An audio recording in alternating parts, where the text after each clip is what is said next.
এমন একজন নবীর গল্প শুনবো আজ, যার একটা মিশন প্রায় 1000 বছর ধরে চলেছিল। চলুন সেই অবিশ্বাস্য যাত্রার একেবারে গভীরে যাওয়া যাক। 950 বছর।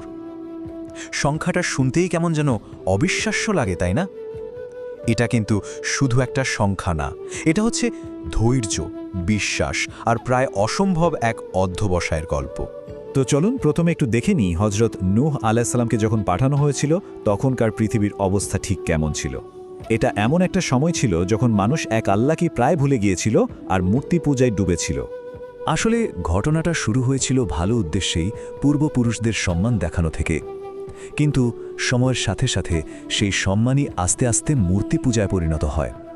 মানুষ শিরকের মতো একটা বড় পাপে জড়িয়ে পড়ে, আর হজরত নূহ আলাইহিসসালামের মূল কাজই ছিল তাদেরকে এই ভুল পথ থেকে ফিরিয়ে আনা।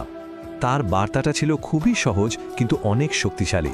তিনি শুধু বলতেন, তোমরা একমাত্র আল্লাহর ইবাদত করো, তিনি ছাড়া আর কেউ উপাসনার যোগ্য নয়। আর এটাই ছিল তার সেই 900 বছরের দীর্ঘ মিশনের মূল কথা। আচ্ছা, চলুন দেখি এই দীর্ঘ সময়ে তার সংগ্রামটা ঠিক কতটা কঠিন ছিল। এটা ছিল তার ধৈর্য আর বিশ্বাসের এক চরম পরীক্ষা বলাই যায়।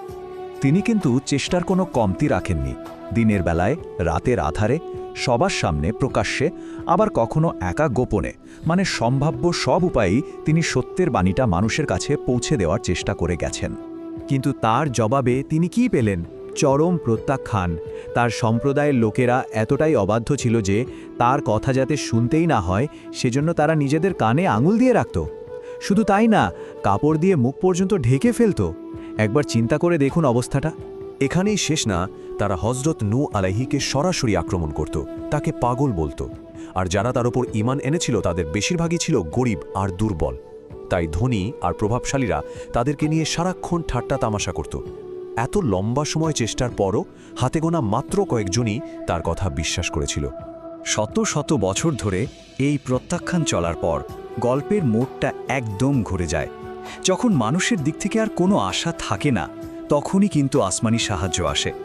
শেষ পর্যন্ত 950 বছর দাওয়াত দেওয়ার পর নূহ আলাইহিসসালাম একেবারে ভেঙে পড়া মন নিয়ে আল্লাহর কাছে দোয়া করলেন। তিনি বুঝে গিয়েছিলেন যে এই মানুষগুলো আর কখনোই সত্যের পথে আসবে না। এরপর আল্লাহ তাকে এমন একটা নির্দেশ দিলেন যা ছিল একেবারেই অভাবনীয়। তাকে বলা হলো একটা বিশাল কিস্তি বা নৌকা তৈরি করতে। কোথায়? কোনো নদী বা সাগরের ধারে না, একেবারে শুকনা মরুভূমির মতো একটা জায়গায়। স্বাভাবিকভাবেই লোকজন তো এটা দেখে হাসাহাসি শুরু করে দিল। তারা বলতো, নদী সমুদ্র ছাড়া এই নৌকা দিয়ে কি হবে? কিন্তু হজরত নূহ আলাইহিসসালাম জানতেন কি হতে চলেছে। আর এরপরেই গল্পের সেই চূড়ান্ত মুহূর্তটা চলে আসে, সেই মহাপ্লাবন যা গোটা পৃথিবীকে যেন নতুন করে ধুয়ে পরিষ্কার করে দিয়েছিল। এটা কিন্তু কোনো সাধারণ বন্যা ছিল না। একদিকে আকাশ থেকে নামছিল মুষলধারে বৃষ্টি, অন্যদিকে মাটি ফুঁড়েও পানি বের হতে শুরু করে। দেখতে দেখতে চারদিক পানিতে একাকার হয়ে গেল। এটা ছিল এক ঐশী গজব। আল্লাহর নির্দেশ মতো হজরত নূহ আলাইহিসসালাম মুমিনদের এবং পৃথিবীর প্রত্যেক প্রাণীর এক জোড়া করে সে নৌকায় তুলে নিলেন। আর সেই মুক্তির তরী পাহাড়ের মতো উঁচু উঁচু ঢেউয়ের মধ্যে দিয়ে ভেসে চলতে শুরু করল। এই ভয়ঙ্কর প্লাবনের মধ্যেই কিন্তু গল্পের সবচেয়ে করুণ ঘটনাটা ঘটে।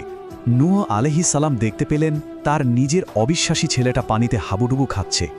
একজন বাবা হিসেবে তিনি শেষ চেষ্টা হিসেবে মরিয়া হয়ে তাকে ডাকলেন। কিন্তু দেখুন, অহংকার মানুষকে কতটা অন্ধ করে দেয়। ছেলেটা বাবার ডাকে সাড়া না দিয়ে নিজের ক্ষমতার উপর ভরসা করল। সে ভাবল কোনো একটা উঁচু পাহাড়ে আশ্রয় নিলেই বেঁচে যাবে। সে বুঝতেই পারেনি যে এটা আল্লাহর গজব, এখান থেকে পালানোর কোনো পথ নেই। বাবার সেই আকুল আবেদন আর কোনো কাজেই আসলো না। একটা বিশাল ঢেউ বাবা আর ছেলের মাঝখানে দেয়াল হয়ে দাঁড়ালো, আর ছেলেটা ডুবে মারা গেল। এই ঘটনাটা এটাই প্রমাণ করে যে ঈমান না থাকলে নবীর সন্তান হওয়াটাও কাউকে বাঁচাতে পারে না।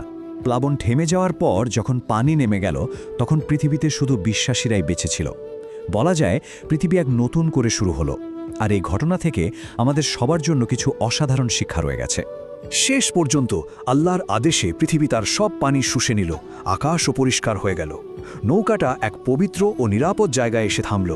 এভাবেই আল্লাহ তার বিশ্বাসী বান্দাদের রক্ষা করলেন এবং পৃথিবীতে এক নতুন সভ্যতার যাত্রা শুরু হলো। তো এই পুরো ঘটনা থেকে আমরা কি শিখতে পারি? অনেক কিছুই। প্রথমত, সত্যের পথে টিকে থাকার শিক্ষা। হাজারো বাধা আসলেও 950 বছর ধরে তিনি কিন্তু হাল ছাড়েননি।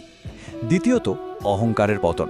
আমরা দেখলাম কিভাবে অহংকার তার নিজের সন্তানকে ধ্বংস করে দিল। আর সবশেষে সবচেয়ে গুরুত্বপূর্ণ যে শিক্ষাটা, সেটা হলো সৃষ্টিকর্তার উপর ভরসা রাখা, কারণ তিনি বিশ্বাসীদের কখনোই একা ছেড়ে দেন না। দিনের শেষে এই প্রশ্নটাই হয়তো আমাদের নিজেদেরকে করা উচিত। শত অপমান, কষ্ট আর দীর্ঘ সময় অপেক্ষা করার পরও সত্যের উপর টিকে থাকার চেয়ে বড় সাফল্য বা বিজয় আর কী বা হতে পারে? হজরত নূহ আলাইহির এই কালজয়ী কাহিনী যদি আপনার মনে দাগ কেটে থাকে, তাহলে আমাদের এই আলোচনাটি অবশ্যই লাইক করুন, আর এমন আরও গভীর বিশ্লেষণের জন্য সাবস্ক্রাইব করে আমাদের সাথেই থাকুন। ধন্যবাদ।